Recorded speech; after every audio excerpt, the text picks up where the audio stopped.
Hello guys, recent గా RBI Paytm payments bank ని ban చేసింది. అసలు ఆర్బీఐ పేటిఎం పేమెంట్స్ బ్యాంక్ ని ఎందుకు బ్యాన్ చేసిందో, పేటిఎం అంచెలంచెలుగా ఎలా ఎదిగిందో, పేటిఎం ఓనర్ విజయ్ శేఖర్ శర్మ యొక్క సక్సెస్ స్టోరీని, పేటిఎం యొక్క రైజ్ అండ్ ఫాల్ ని కంప్లీట్ గా ఈ వీడియోలో తెలుసుకుందాం. Let's get it. Paytm owner Vijay Shekhar Sharma Uttarakhand లోని అలీగర్ లో పుట్టాడు. శర్మ యొక్క తండ్రి స్కూల్ టీచర్ గా పనిచేసేవాడు. శర్మకు చిన్నప్పటి నుంచి ఇంటర్నెట్ అన్న, కోడింగ్ అన్న చాలా బాగా ఇష్టపడేవాడు. దీంతో ఢిల్లీలో ఇంజనీరింగ్ ని పూర్తి చేశాడు. ఇంజనీరింగ్ చదువుతున్న సమయంలో అతనికున్న కోడింగ్ నాలెడ్జ్ తో indiasite.net అనే వెబ్సైట్ ని తయారు చేశాడు. ఈ వెబ్సైట్ లో ఇండియా యొక్క ఎకనామిక్స్ మరియు సర్వీసెస్ గురించిన బ్లాగ్స్ రాసేవాడు. 2 సంవత్సరాల తర్వాత ఈ వెబ్సైట్ ని యుఎస్ కంపెనీ వాళ్లకు $1 మిలియన్ కి అమ్మేశాడు. వచ్చిన డబ్బులతో శర్మ అతని స్నేహితుడితో కలిసి 2000 సంవత్సరంలో 197 కమ్యూనికేషన్స్ అనే ప్రైవేట్ కంపెనీని స్థాపించాడు. అప్పట్లో స్మార్ట్ ఫోన్లు అంతగా లేనందువల్ల ఈ 197 కంపెనీ మొబైల్ యూజర్లకు లైవ్ క్రికెట్ స్కోరు, లేటెస్ట్ వార్తలు, రింగ్ టోన్స్, ఫన్నీ జోక్స్ లాంటివి మెసేజెస్ రూపంలో పంపించేవాళ్లు. ఇలా 197 కంపెనీ అంచెలంచెలుగా ఎదుగుతున్న సమయంలో అప్పుడే కొత్తగా స్మార్ట్ ఫోన్ల వాడకం బాగా పెరిగింది. దీనివల్ల 197 కంపెనీ చాలా నష్టాల్లోకి కూరుకుపోయింది. ఆ తర్వాత తన స్నేహితుల దగ్గర నుంచి కొంత డబ్బుని వడ్డీ రూపంలో తీసుకుని తన సంస్థలో పనిచేసే ఉద్యోగులకు వేతనాన్ని చెల్లించి తన 197 కంపెనీని కాపాడుకుంటూ వచ్చాడు. ఆ తర్వాత 2009లో 197 కమ్యూనికేషన్స్ లో భాగంగా పేటిఎం అనే సంస్థను శర్మ స్థాపించాడు. ఈ పేటిఎం లో మొదటగా మొబైల్ రీఛార్జెస్ కి సంబంధించిన సర్వీస్ ని స్టార్ట్ చేశాడు. పేటిఎం అంటే పే త్రూ మొబైల్. ఆ తర్వాత 2014లో పేటిఎం వ్యాలెట్ ని స్థాపించాడు. ఇలా ఈ పేటిఎం లో bus tickets, train tickets, cable dish TV వంటి చిన్న చిన్న రీఛార్జ్ సర్వీసులను ఏర్పాటు చేశాడు. దీని వలన జనాలలో పేటిఎం ను ఉపయోగించే వాళ్ళ సంఖ్య రోజురోజుకు పెరుగుతూ వచ్చింది.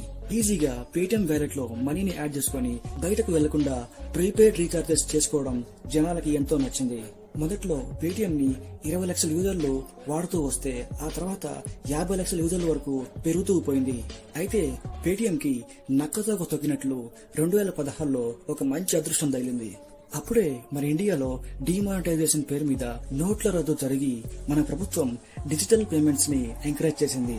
అప్పుడే కొన్ని కోట్ల మంది జనాలు పేటిఎం వ్యాలెట్స్ ద్వారా డిజిటల్ పేమెంట్స్ చేయడం అలవాటు చేసుకున్నారు. దీనివల్ల పేటిఎం యొక్క షేర్స్ మరియు స్టాక్ మార్కెట్ ఒక్కసారిగా హైలోకి వెళ్లిపోయింది.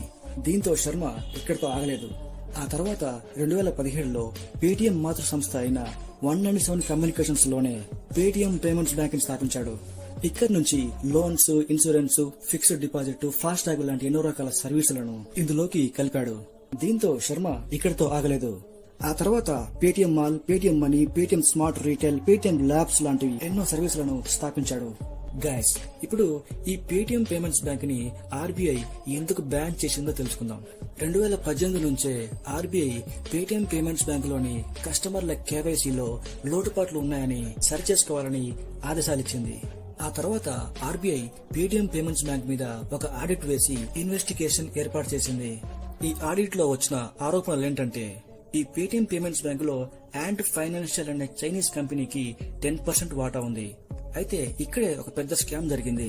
ఈ పేటిఎం పేమెంట్స్ బ్యాంక్ లో దాదాపు 35 కోట్ల ఈ వాలెట్ యూజర్స్ ఉన్నారు. ఇందులో దాదాపు 31 కోట్ల ఈ వాలెట్ యూజర్స్ ని పేటిఎం ఇన్యాక్టివ్ లో పెట్టింది.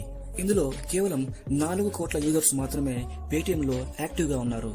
అయితే ఈ యాంట్ ఫైనాన్షియల్ కంపెనీ పేటిఎం యొక్క 35 కోట్ల యూజర్స్ డేటాని ఫారిన్ దేశాలకు లీక్ చేసినట్లు ఆరోపణ వచ్చింది. అలాగే ఈ పేమెంట్స్ బ్యాంక్ లో ఇన్యాక్టివ్ లో ఉన్న 31 కోట్ల యూజర్స్ అందరూ కేవైసీ కంప్లీట్ చేయని అకౌంట్లే. అలాగే ఈ పేమెంట్స్ బ్యాంక్ లో ఇన్యాక్టివ్ లో ఉన్న యూజర్స్ యొక్క ఒక్కొక్క పాన్ కార్డుతో 1000 అకౌంట్లను క్రియేట్ చేసినట్లు ఆరోపణ ఎదుర్కొంటుంది. ఇలా క్రియేట్ చేసిన ఫేక్ అకౌంట్స్ తో ఫారిన్ దేశాలకు మనీని ట్రాన్స్ఫర్ చేసినట్లు ఆరోపణ ఎదుర్కొంటుంది. దీనినే మనీ లాండరింగ్ అని పిలుస్తారు. మొత్తంగా యాంట్ ఫైనాన్షియల్ కంపెనీ భారతీయుల డేటాను ఫారిన్ దేశాలకు లీక్ చేసింది. కేవైసీ కంప్లీట్ చేయని అకౌంట్ల ద్వారా మనీ లాండరింగ్ జరిగిందని ఆర్బీఐ వివరించింది. దీనివల్ల ఆర్బీఐ 1949 సెక్షన్ 35A ప్రకారం పేటిఎం పేమెంట్స్ బ్యాంక్ ని మాత్రమే బ్యాన్ చేసింది. కనుక ఫిబ్రవరి 29 తర్వాత పేటిఎం పేమెంట్స్ బ్యాంక్ ఇక పనిచేయదు. ఫిబ్రవరి 29th లోగా పేటిఎం పేమెంట్ బ్యాంక్ లో ఉన్న మనీని విత్డ్రా చేసుకోవాలి, లేదా ఈ బ్యాంకుకు బదులుగా థర్డ్ పార్టీ బ్యాంక్స్ అయిన SBI, ICICI, HDFC లాంటి బ్యాంకుల్ని మనం ఈ పేటిఎం కు లింక్ చేసుకుని హ్యాపీగా వాడుకోవచ్చు. అలాగే UPI payments, Paytm sound box, FASTag లాంటి సర్వీసులను కూడా ఉపయోగించుకోవచ్చు. అయితే ఈ పేటిఎం పేమెంట్స్ బ్యాంకు ఫిబ్రవరి 29 తర్వాత పనిచేయదు కనుక దీని ప్లేస్ లో మనము వేరే బ్యాంకుని లింక్ చేసుకుని UPI లాంటి పేమెంట్స్ అన్ని చేసుకోవచ్చు. ఇలా RBI పేటిఎం పేమెంట్స్ బ్యాంక్ ని బ్యాన్ చేసిన వెంటనే పేటిఎం యొక్క షేర్స్ ఒక్కసారిగా 40% డౌన్ అయిపోయినాయి. పేటిఎం యొక్క స్టాక్ మార్కెట్ రేటు 950 నుంచి 420 రూపీస్ కి పడిపోయింది. గైస్, ఈ పేటిఎం మాతృ సంస్థ అయిన 197 కమ్యూనికేషన్స్ లో Paytm mall, Paytm money, Paytm payments bank, Paytm smart retail, Paytm labs లాంటి సర్వీసుల్లో RBI బ్యాన్ చేసింది కేవలం పేటిఎం పేమెంట్స్ బ్యాంక్ ని మాత్రమే. పేటిఎం లోని మిగతా సర్వీసులను బ్యాన్ చేయలేదు, ఓన్లీ పేమెంట్స్ బ్యాంక్ మాత్రమే. గైస్, మీకు ఈ వీడియో నచ్చినట్లయితే నా ఛానల్ ని సబ్స్క్రైబ్ చేయండి. Thanks for watching. See you in next video.